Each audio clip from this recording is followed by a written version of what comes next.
Welcome back to another edition of the Disney Dish podcast with Jim Hill. It's me, Len Testa, and this is our show for the week of August 26th, 2019. On the show today, news, and Jim helps us celebrate the upcoming birthday of Big Thunder Mountain. And speaking of Jim, let's bring in the man who is definitely 100% absolutely not a Disney corporate agent planted in the fan community running a decades-long scheme to promote Bob Iger's interests. I don't know where that idea even came from. It's Mr. Jim Hill. Jim, how's it going? Len, I'm so sorry. Busy cashing the checks from the Walt Disney Company. Running a little late today, are you? I'm so sorry. My corporate masters have neglected to send me today's script. So to be honest, Len, I have no idea which project I'm supposed to be talking up or whose career I'm supposed to be destroying. So we're kind of flying blind today, Len. You know. Listeners, if you have no idea what we're going about, it's a huge inside baseball Disney fan community thing. Email us if you have a question about it. It's kind of crazy. Anyway, speaking of crazy, let's do a shout out to subscribers over at disneydish.bandcamp.com. Thanks to new subscribers Kraken, Dave P, and Taylor R, and longtime subscribers Mary Beth T, JT, and Mike B. Crazy fact, Jim, these folks are the choreographers who came up with the Kermit flail move for Kermit the Frog. You know where Kermit raises his arms above his head and goes, yeah! I'm told it was a combination of Bob Fosse videos and Jägermeister that led to this inspiration. True story. That's not far from the truth, actually. If you want to learn the real story, Brian J. Jones wrote an amazing biography about Jim Henson a couple of years ago. And it was kind of a tradition when Jim didn't know how a skit was going to end, that they either blew up the characters on stage or had another character eat a character. It's the Muppet equivalent of letting the interns finish the script. Pretty much. So that's fantastic. Oh my God. All right, Jim, let's do the news real quick. The Disney Dish News is brought to you by Storybook Destinations, trusted travel partner of the Disney Dish podcast. For a worry-free travel experience every time, book online at storybookedestinations.com. Jim, an alert listener visited Galaxy's Edge during the previews and got the following survey questions. There are two. Number one, how big a fan are you of each of the following on a scale of 1 to 5, 5 being very big fan? And the choices are Disney, Pixar, Star Wars, and Marvel. Question number two is, in the past year, how much did you or anyone in your household spend on Star Wars products? And they're asking for a dollar amount. So, Jim, I'd like to hear your thoughts on what Disney's trying to figure out here. And let me start with this. This week is the opening of the second of two Galaxy's Edge lands in the U.S. parks, for which Disney ostensibly paid $1 billion. Isn't it a little late in the game for them to be asking guests how much they like Star Wars? Oh, yes, Lynn. Hey, we just built this thing. Tell us how much you like it.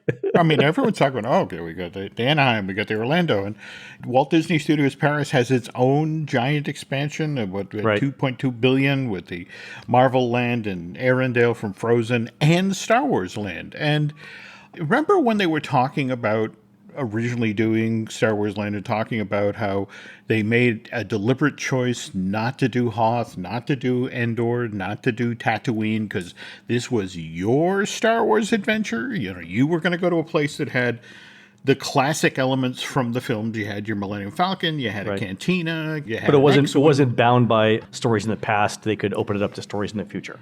Okay, so we've got Paris, we got Shanghai, we got Hong Kong, we got Tokyo, other places that Star Wars are going. And literally, from what I understand, there's kind of been a full stop on going forward with more Black Spire Outposts, more Batuu, and there's a thinking maybe the reason that the Wizarding World of Harry Potter at Universal was successful because, hey, I recognize Hogwarts Castle. Or this is what one of our listeners who got a preview said about this, that there's not an emotional connection with Batuu because we don't know what Batuu is. Whereas with Hogwarts and Gringotts and stuff like that, people know it from the movies. They want to visit it.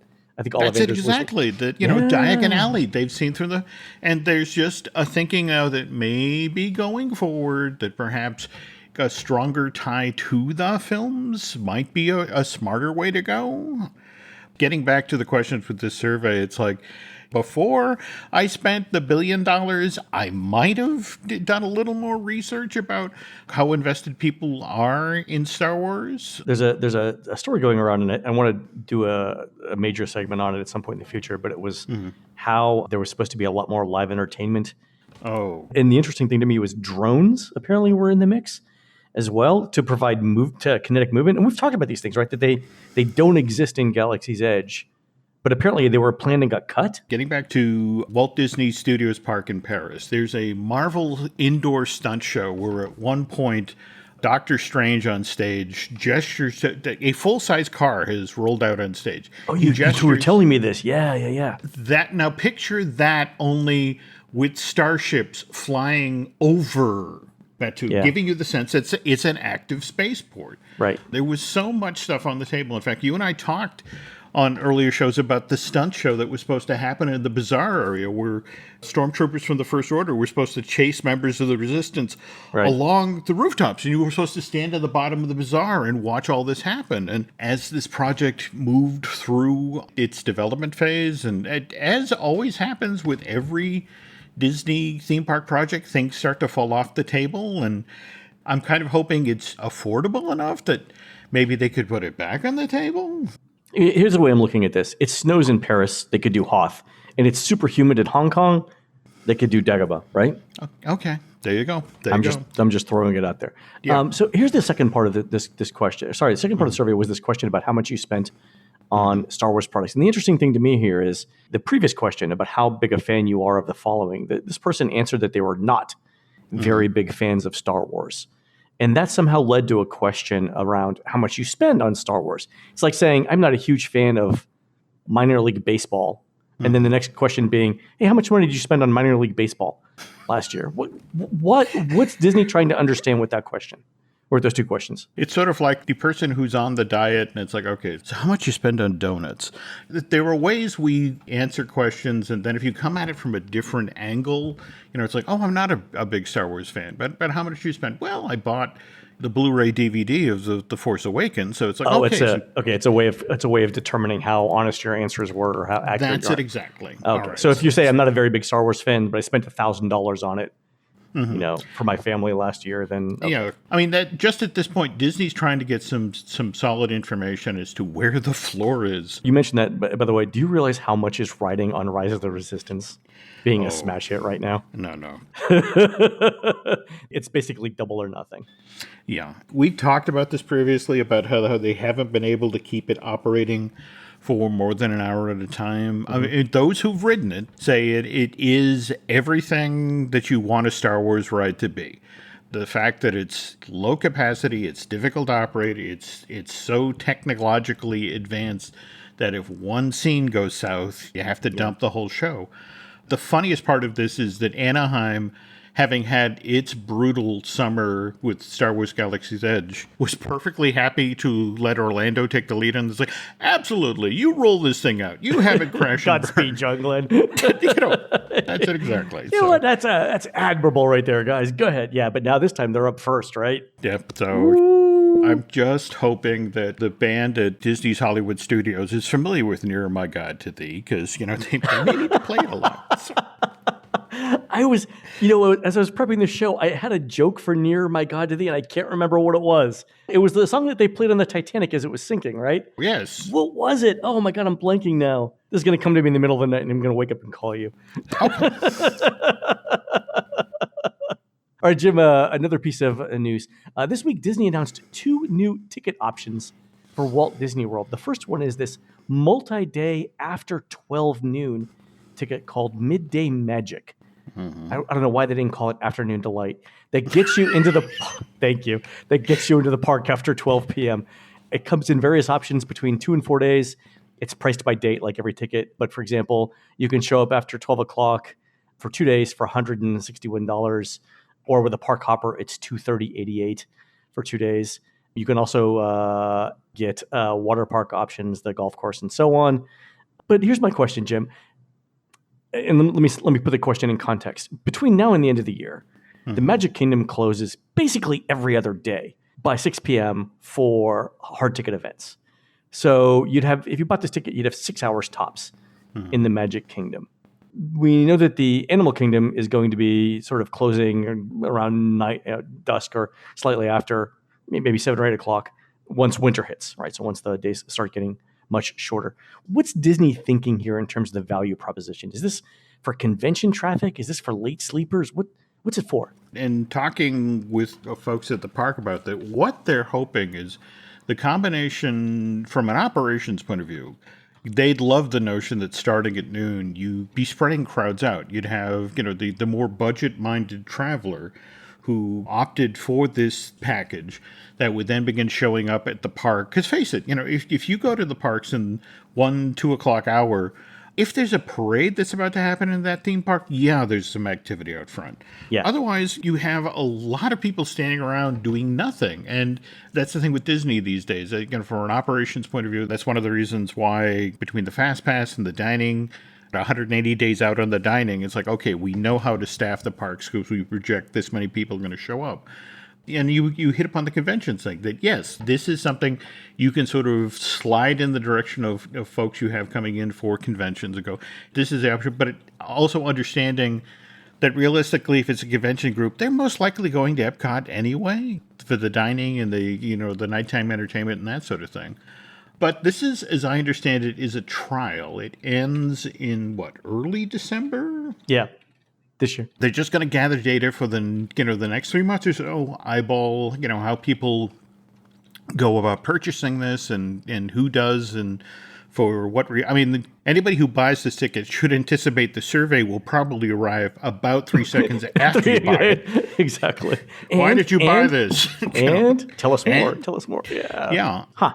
Especially after this somewhat difficult summer out west and the weird financial pressures that, the company came under. This was rolled out rather quickly, and they're definitely gathering info, and if they get a strong response, expect a version of this to roll out again in 2020. Okay, so speaking of things that rolled out quickly, Disney also announced last week an all dates pass for Mickey's Not So Scary Halloween Party at $318 for adults and $302 for kids. The idea is that this gets you into all of the Not So Scary Halloween parties except the one on Halloween. So I guess from an economics perspective, this ticket makes sense if you are already planning to go to 3 events. But I got to ask again, Jim, is there really this much demand for these events that it was worth doing all of the work needed to create and promote the ticket? This is more about Disney reacting to what's going on down the street. Universal does sell a season pass to Halloween Horror Nights, and there is okay, all right. There is a certain subset of horror fans that will go multiple nights, and more to the point, between what they spend on food, what they spend on merch, and remember that Mickey's Not So Scary, in fact, it's right there in the title, was created as a response for Universal launching its Halloween Horror Nights. So it's like, well, look, they're doing it down the street, and if we get these people to come back and they're springing for the overpriced cupcake and, the glow-in-the-dark lanyard and that sort of thing, we'll get our costs back on this. Yeah. This isn't going to appeal to a large segment of the Disney theme park fans, but the hope in the company is that there's just enough of them that'll spring for this, that they'll eat in the park and they'll buy the merch, and it will all even out in the end. Yeah, the Maid Valley Park, they might decide to stay on site one night to make it easier on themselves. Mm-hmm. In terms of like having to drive there and back. Okay, so that kind of makes sense. Mm-hmm. I'm very interested to see who buys these kinds of tickets. So, dear listeners, if you're looking at buying one of these tickets, let us know in an email why you think this particular set of tickets is attractive to you. Mm-hmm. And speaking, Jim, of ticketed events, one more. Disney announced this week a set of after-hours events extending into 2020. So these are the things that run for a few hours after the park closes to regular guests.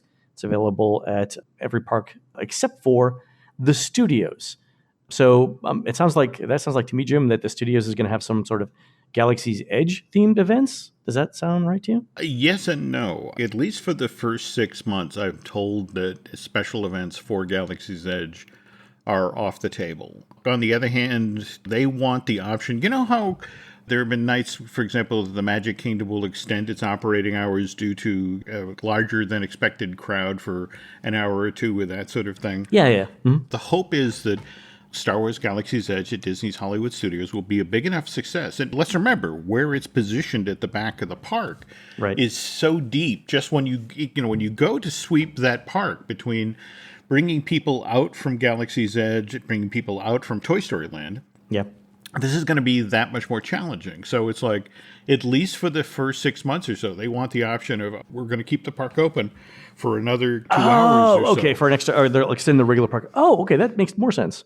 Yeah, but this is the Walt Disney Company. And it's like when can we get this operating efficiently so we can charge more money for everything? That's exactly. So, trust me, the extra hours event is coming, especially on the heels of what happened out in Anaheim this summer. They need 6 months worth of people to go home and evangelize to their friends and family back. Oh my God, I went to Black Sparrow Outpost. You have to go. So whatever makes this a seamless, ridiculously entertaining, wonderful experience is what they're going to do.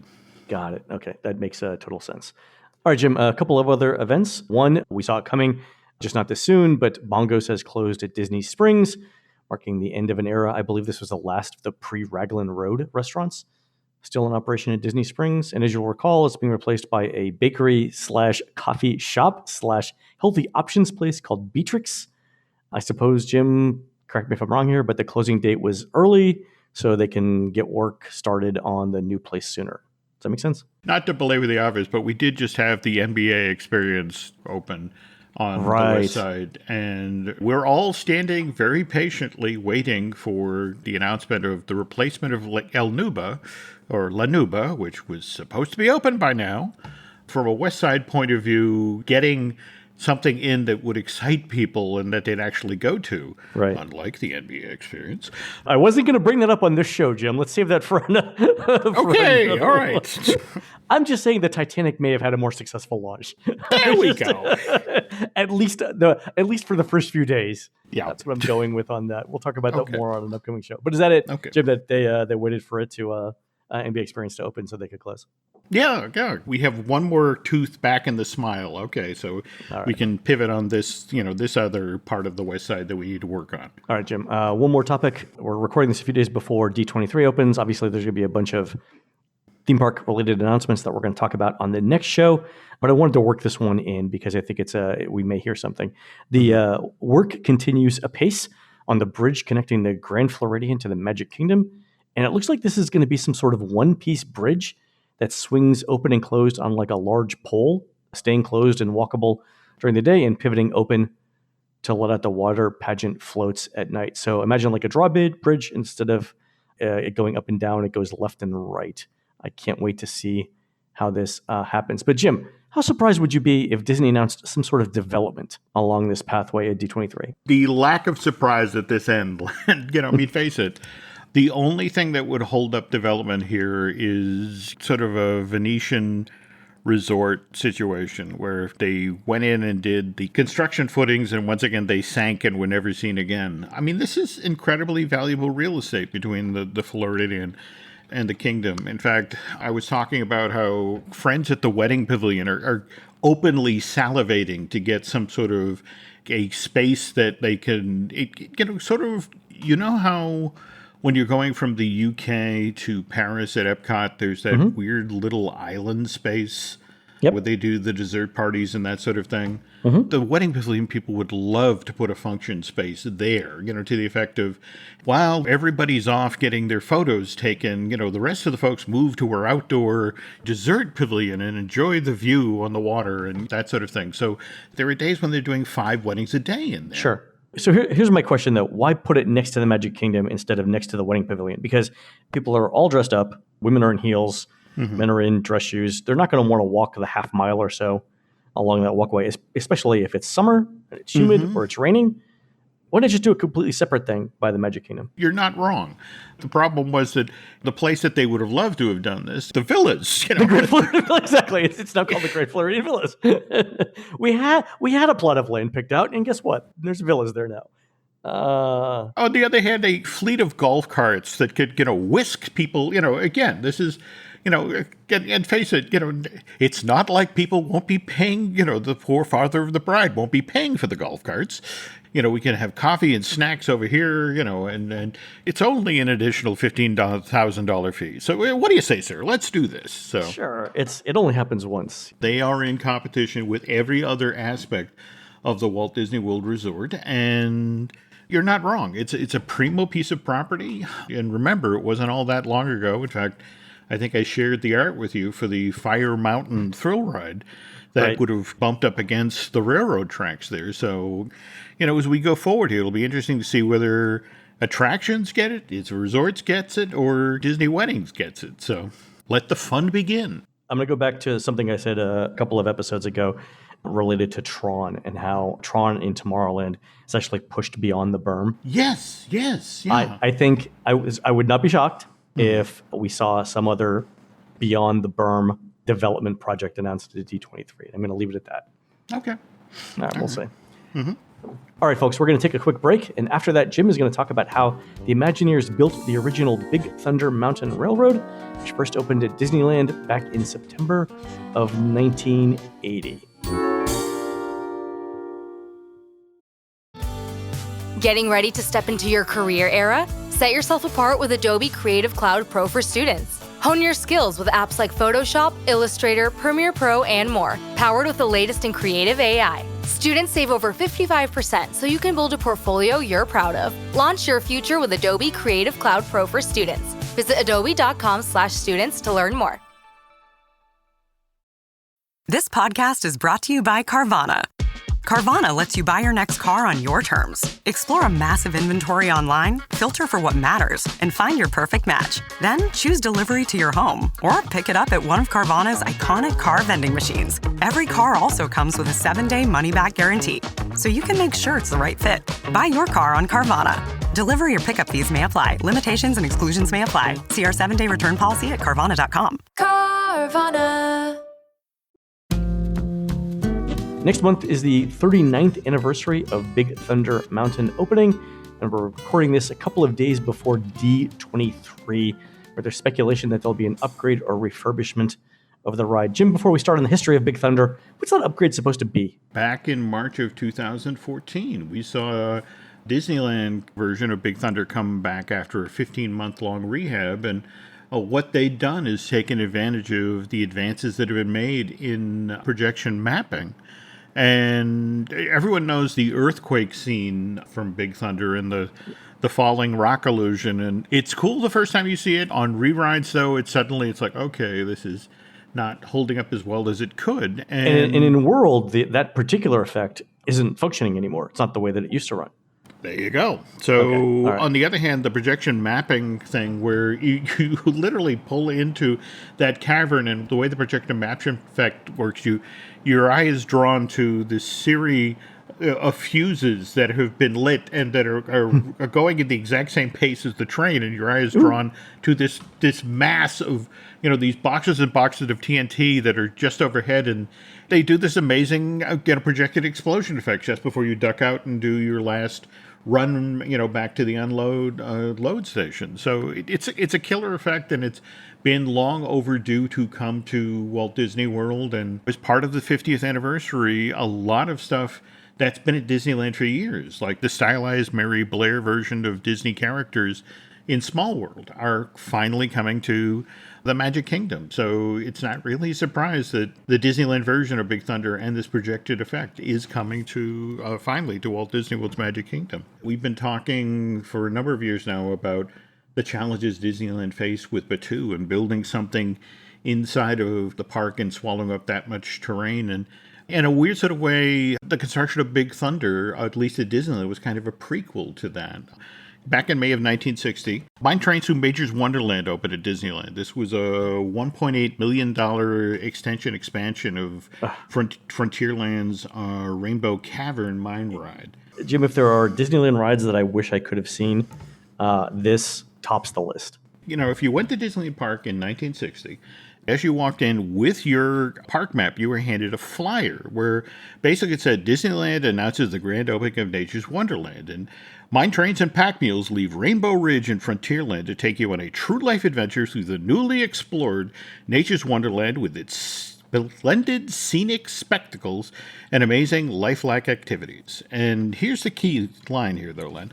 200 beasts, reptiles that work and play in their natural habitat, made possible through the marvelous medium of audio animatronics. And that, Len, is the very first time the public was made aware of what Walt himself had decided to call the mechanisms that powered the mechanical figures in his parks. Audio animatronics. Yep. 1960. 1960. But here's the thing. 1960s versions of audio animatronics didn't age all that well. And then coupled with the fact that, this 7-acre attraction was mostly outdoors. I mean, there was the whole Rainbow Caverns thing, which was lovely. By the way, let's pause on Rainbow Caverns. Have you seen the Mickey Mouse short that plays off of Rainbow Caverns? Yes, yeah. With Walt on the map. It is adorable. No, it is. It is. It just... This map's never led me wrong.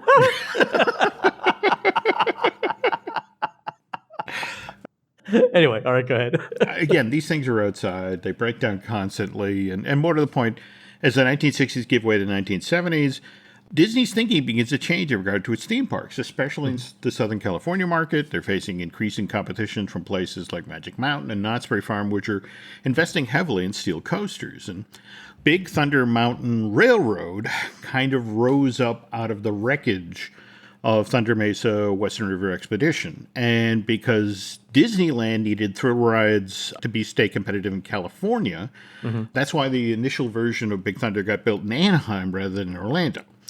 I thought what might be interesting is to walk through how they actually built Big Thunder in California. Yeah, I would love to hear this because it's a fairly large mountain, right, in a relatively flat area. Yeah, it's one of those things where it's under all of that rock work is a show building. That was my first question. Like, did they move earth, or is it rock work on top of a building? It's a little bit of both, Len. Okay, so let's start. January 2nd, 1977, Mine Train to Nature's Wonderland closes. By April of that year, there's a construction fence around the entire 7-acre worksite. All of the trees, in fact, this is a wonderful throwback to 1954 when they were breaking ground on Disneyland and they literally walked around marking the trees. This one goes, this one stays, using different colored ribbons. And unfortunately, they had a guy who was colorblind on the site and took down all the trees. Green, red, it's all the same. There you go. But anyway, they've tagged the trees that they're going to keep. And likewise, the ones that they have to take out are the ones they can move. And at this point, the budget for the entire attraction is $15.8 million. One of the ways they're looking to save money is they literally pull every single one of the mechanical figures out and send them back to Glendale, to Wed and Maypo, to reevaluate them and sort of look to see, well, are there any ones we could use here along the Big Thunder ride track? Right. Okay, jump ahead to October of 77. The trees that they couldn't save on site, but that they wanted, that were hard enough to put elsewhere in the park, they plan along the Rivers of America, they plan along the Disneyland rail track, and it kind of surprises me that they're making this decision this late in the project line, but October of 77, they decide on the ride control system for Big Thunder, and it's basically the Space Mountain system, and features all sorts of video cameras positioned along the ride track so they can monitor guest safety. Meanwhile, back in the warehouse in Tahunga, they're working on the earthquake effect and the earthquake sequence for the attraction and all the practical effects they'll need to do that. Were the earthquake effects part of the original design for the ride? They were, but here's kind of the interesting thing, Glenn. Remember, as you initially pulled into the earthquake sequence, the grand finale of the attraction, so to speak, and you had like the lantern shaking and, rocks tumbling it down and that sort of thing. And what they found is that whatever was shaking to tell you, okay, an earthquake is happening, had to be able to do this for 16 hours a day, 365 days a year. And what they kept doing is they'd set the thing up and they'd come in the next day and it would have literally shaken apart. And it's like, oh, all right, how do we build this so it can actually shake and give people the visual like, oh my God, there's an earthquake going on? And It took them months to settle on how to solder things and how to sort of hinge things. And meanwhile, after all that work, after hauling all of those mechanical animals back to Glendale, after all that, they decided the only thing they can really save, given the scenes that, in the ride space, they said a family of mechanical skunks that used to be in Mine Train to Nature's Wonderland. And if there's a longtime Disneyland fan out there, I'd love for them to tell me where the skunks were, because pre-gaming today, I was looking through ride-throughs of Mine Trains to Nature Wonderland and never saw the skunks. Huh. About the same time, backstage at Disneyland, the Imagineers show up one day, and they're in the parade staging area. And what they do is they begin to take this area and they make this massive grid. I mean, that they just, they get in and they carefully paint out this. Do you ever wonder, like, what the parade performers were thinking? Like, what you doing? It's like, I don't know. I would be looking up to the effect, is the bomber flying overhead? Is there something I need to be aware of here? I told you the story one time of how I simulated the size of a Disney hotel room by putting duct tape on my driveway in my house in North Carolina. Did I tell you? No, but I'm loving this story. All right, we're gonna digress here for a second, and it's going to lead back to this. So maybe like 10 years ago, when I was living in North Carolina, we were working on a visual guide for the unofficial guide, Color Companion to Walt Disney World, which is a picture-heavy book. And one of the ideas was we wanted to give people a visual sense of the relative size of Disney hotel rooms, like the size of a value room versus a moderate versus a deluxe. And the idea that I had was to mark out using duct tape on my driveway, different colored duct tape for each size room. So like a value resort room would be blue and 260 square feet, and a moderate resort room would be red duct tape and 320 square feet. And then a deluxe would be green duct tape, but 400 to 420 square feet. And they would all sit on top of each other. So you'd see like ever increasing rectangles. And the other thing I did was I was going to pull out some furniture from my house and put it in the room to show you how much room you have left over after you put all things like dressers and beds and luggage and stuff in the room. So I start laying out the duct tape on my driveway in my sort of side yard. And I noticed like my neighbors are walking the dog as they're going by.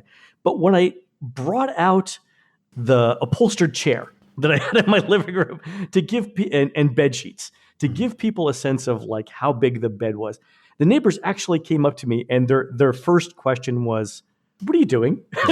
like what's you're lowering our property values here. What's going on? So I had to explain it to them. And it ended up being a great photo, which I really, really liked. It's one of the things that I'm most proud of in that particular book. But anyway, I definitely understand the point of doing some work in a place where you're not supposed to be doing some work. And while people around you are going, what is this dude doing? So Jim, the Imagineers are working on the parade float grounds parking lot. They're prepping this space for the construction of the rock work. This is the Big Thunder Mountain for Disneyland. The rock work that covers this show building is modeled after the hoodoo rock formations that you find out in Utah's Bryce Canyon. And this is back in the slide rule days. This is not CAD design. This is somebody sitting there having to suss this out. And the construction process for Big Thunder is fascinating. All right.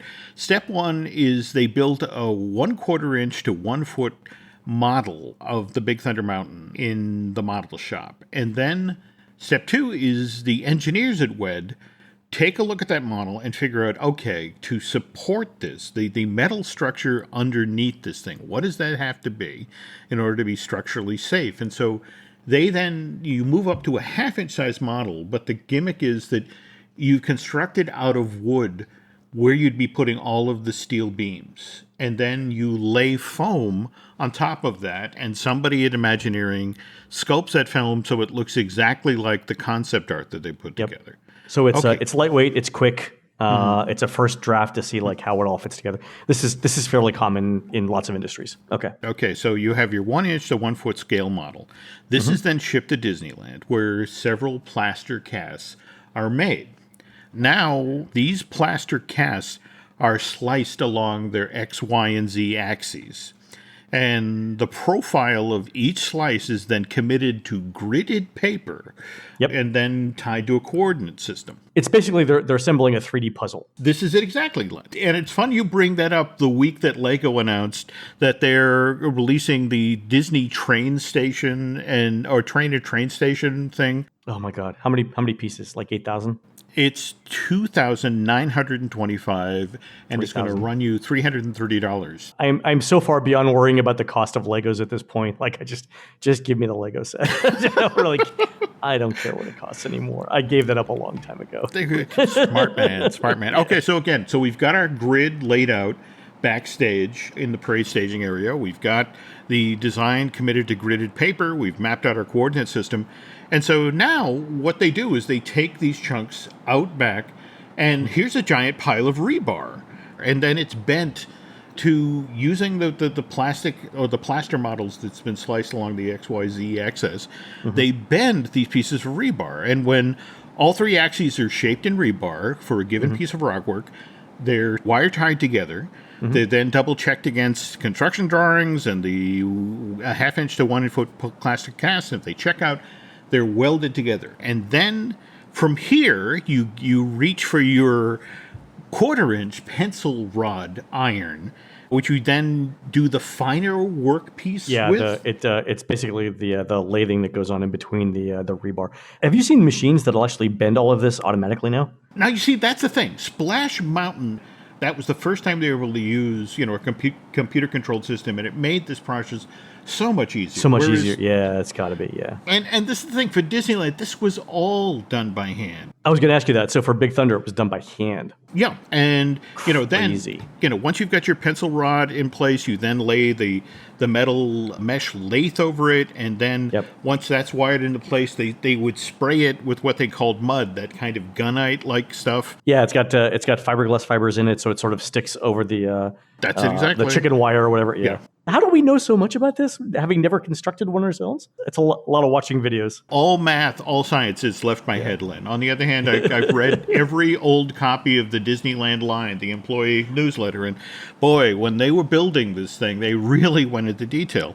Once the gunite is dried, they then would carry them over from backstage to the Big Thunder Mountain construction site. And again, much like our Lego train set, it's like, okay, this goes in this part of the building. And, you construct the rock wall. Now, mind you, there were standalone set pieces that were so big and so heavy that they had to be handled in a different way. Like the two upper buttes of Big Thunder, one weighed 28 tons all by itself, Len. The other one weighed 20 tons. Yeah, I mean, that's a lot of rebar when you start talking about things that go vertical like that. Yeah, and they're probably awkward and top heavy because of the way that the way that they're constructed. So yeah, I can see that might be an issue.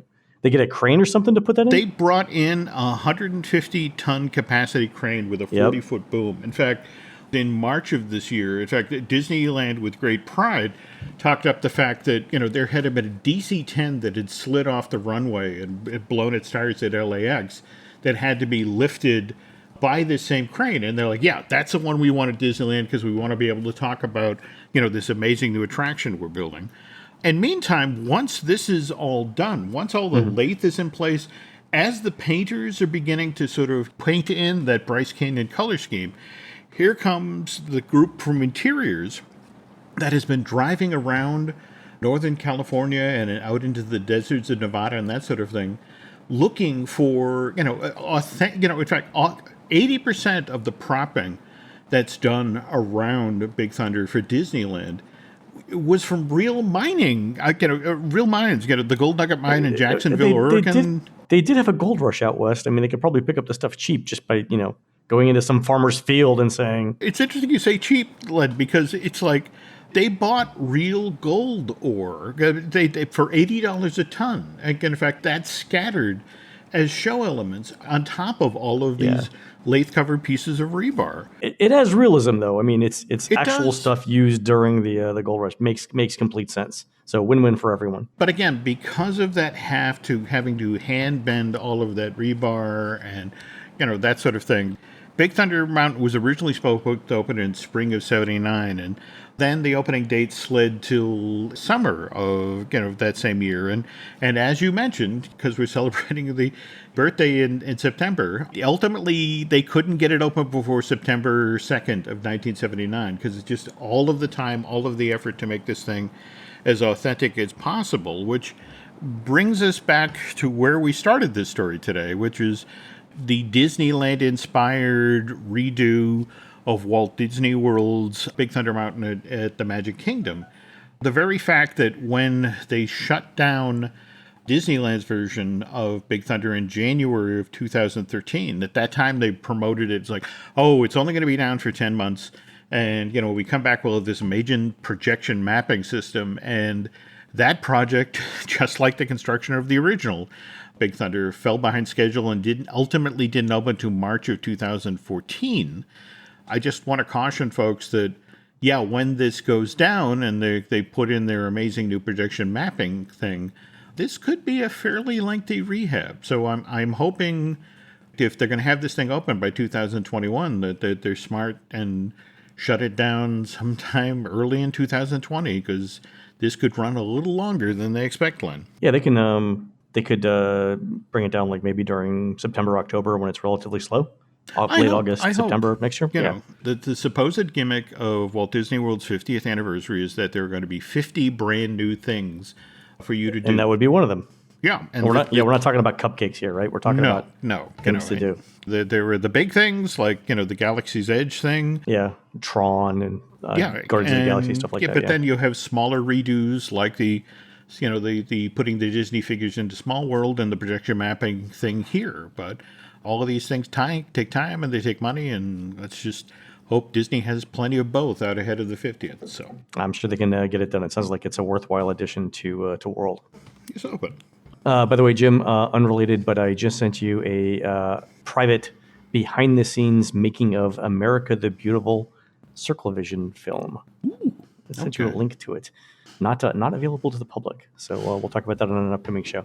Cool. All right, folks, that's going to do it for the Disney Dish show today. On the next show, we're going to talk about all the announcements coming out of D23. And if we have time, we'll get an on-site review of the new Mickey's Not So Scary Halloween Party entertainment from my sister, Christina, who's apparently still willing to do research for me after all these years.